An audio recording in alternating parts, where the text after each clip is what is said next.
This morning marks an historic change in U.S. relations with Cuba. The Cuban flag will be raised over its embassy in Washington for the first time since 1961. The ceremony marks the restoration of diplomatic links between the two countries. 58% of Americans in a new CBS News poll favor reestablishing diplomatic ties. 54% say they support an end to the trade embargo. Margaret Brennan is outside the Cuban embassy in Washington. Margaret, good morning. Good morning. As of midnight, the U.S. now has diplomatic relations with Cuba for the first time in 54 years. Top Cuban officials are in the embassy behind me, and they plan to raise the red and blue Cuban flag later today, taking a symbolic and a historic step. A Cold War standoff fades into history today when the Cuban flag is raised once again over the long-shuttered Cuban embassy, just blocks from the White House. Cuban and American diplomats in both Washington and Havana will now be allowed to formally do business with their counterparts and move freely around both countries. President Obama said it was time to cool the past half-century of tension. The progress that we mark today is yet another demonstration that we don't have to be imprisoned by the past. When something isn't working, we can and will change.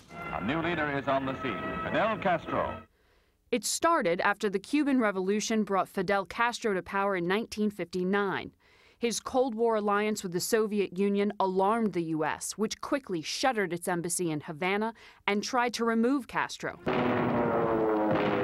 even sponsoring a failed invasion known as the Bay of Pigs. I have directed the armed forces to prepare for any eventualities. That nearly sparked full-scale war. Those are Russian-made, Russian-manned ballistic missiles. After Russia began storing nuclear missiles in Cuba. That deep history of mistrust is what makes restarting relations so significant. Cuba scholar Julia Zweig.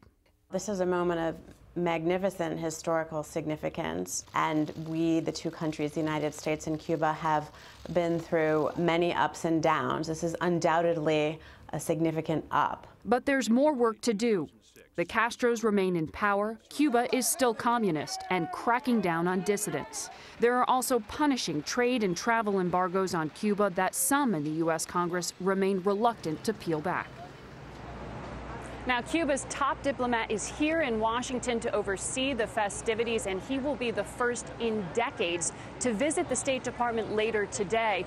And Nora, in case you're wondering, the American Stars and Stripes will not fly over U.S. Embassy in Cuba until Secretary Kerry visits Havana later this summer. Really interesting. Such a historic day. Margaret, thank you so much.